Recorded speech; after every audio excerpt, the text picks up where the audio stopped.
Today I'm going to go over just a few of the aspects of Google Classroom. Important to know that I'm not going through Wengage in this. This is just a drop zone of Google Classroom. How to create your class, add students, and that's basically it. You can create grades in there arbitrarily, but they're not going to sync to Google Classroom this way. So let's go and take a look. I'm assuming that you know how to open an internet browser, but let's go to classes. The other way that you can get there is if you just navigate to Google, you're signed in right up here under your CHS account. Then these 9 boxes, you can go to Classroom. Okay. So in my Google Classroom, we have a few different areas to navigate to, but we're going to open a new one for now. We're going to create a class. And the class name, let's call it English, if I can spell, English 4. I sure picked a good one to start with, huh? The section for your purposes in this doesn't necessarily matter, but for ours, like CHS, we would put maybe block 4. And the subject, which is English.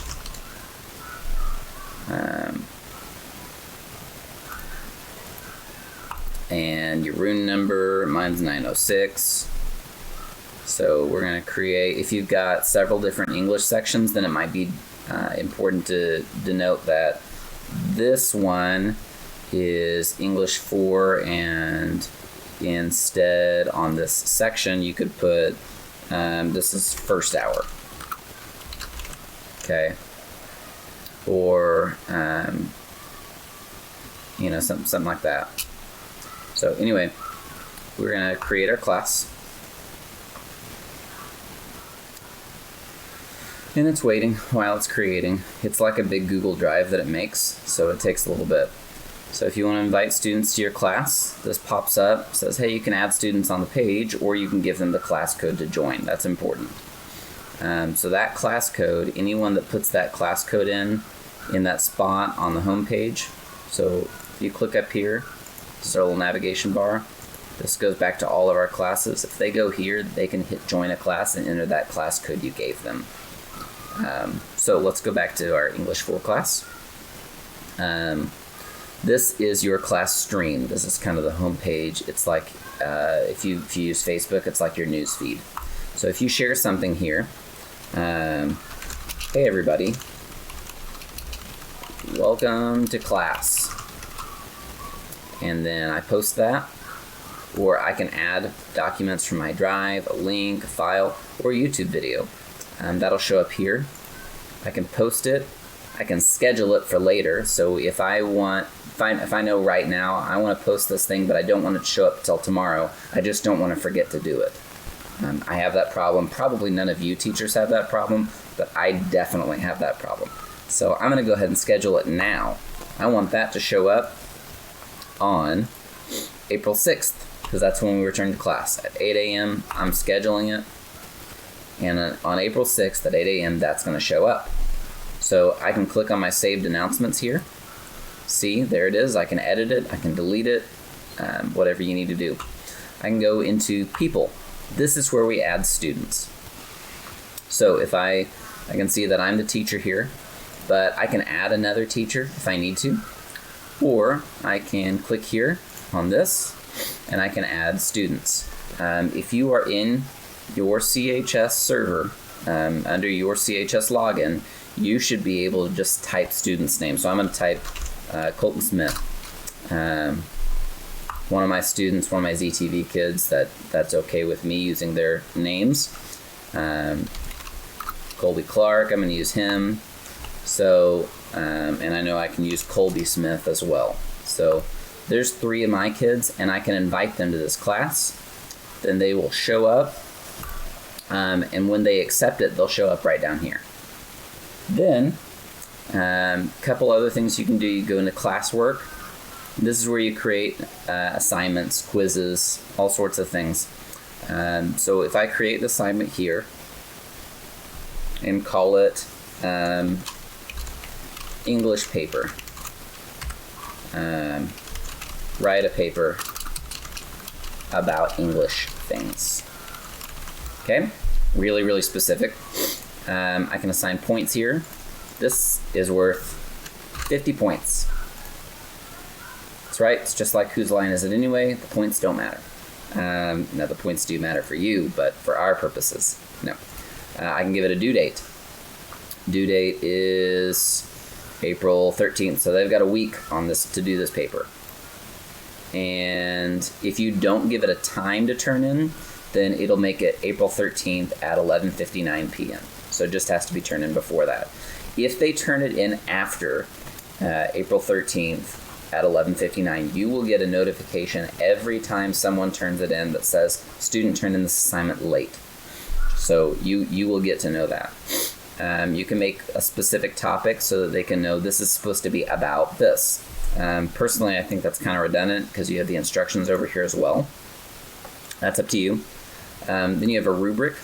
If you have your own rubric, you can just import that from Google Sheets, or you can create one right here in Google Classroom. And this just tells them, hey, this is how I'm grading my paper. You get this many points for this, and then you add another criterion, and so on and so forth. Okay? So, you can use originality reports that check students for things like plagiarism. And so it'll look through all their papers and make sure that none of them plagiarized off of each other. It's helpful if you have a whole lot of papers to grade, but if you're reading everyone's meticulously, then you might not want to use that. That's up to you. So once you're ready, you can hit assign. That will pop up right here, and then you can click on it. You can view the assignment, and every time someone turns it in, this is where it's going to show up. If they turn in a Google Doc, it'll show up right here. You can click on their name, and it'll show up over here. Let me take you to one of my other classes, one of my computer apps classes. We go to classwork, and you can see things that I've assigned. So let's do let's do this one, the words to know. Okay, so I graded these. You can see they turned theirs in. So she turned hers in over here, and I can click on that, and it'll pop up right there. Okay? So you can see, hey, she turned in her assignment. I can put a grade in over here, and I can add comments and say, you did a lousy job. No, I'm just kidding. Hey, great job, thank you. Or I can make comments. You can also click and drag on this area. You can add a comment here. So if you want them to know exactly what area you're talking about, you can highlight that paper by doing that and then commenting. So that's one way to make things a little bit easier for you as the teacher, as the grader. So let's go back to our English 4 class. I already told you how you can put in grades. So the only real problem, so we've got classwork, we've got people, we've got grades. The only real problem with this is that it doesn't sync to Wengage when you just create a class arbitrarily in Google Classroom. So if you're using Wengage or another gradebook app to sync, then if you do it this way, you won't have an automatically loaded syncing device to move it back and forth. Now the good news is that Wengage takes a long time to sync every single assignment. So if you're inputting lots of grades at once, honestly, the syncing mechanism isn't that helpful anyway. But what you use Google Classroom for then is to turn all of your assignments in, have one place where you can look at everything, grade everything, and then you can go over to Wengage, add the assignment, or assign the assignment, I think is what it says, and then just go in and put all the grades there.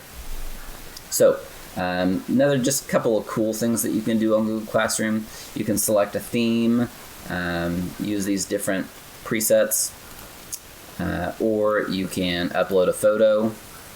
You can drag and drop something there so that they see a little piece of you when they log into the new Google class. All right, so that's the basics. That's pretty much everything about how to just get started and get things going in Google Classroom. It's very, very user-friendly. So just like always, my email address is in the comments below. If you need anything, feel free to send me an email and just ask questions. And then I'm going to do another video here in a little bit about how to sync from Wengage and do it that way. All right, thanks guys. Have a great day. Go Zebras.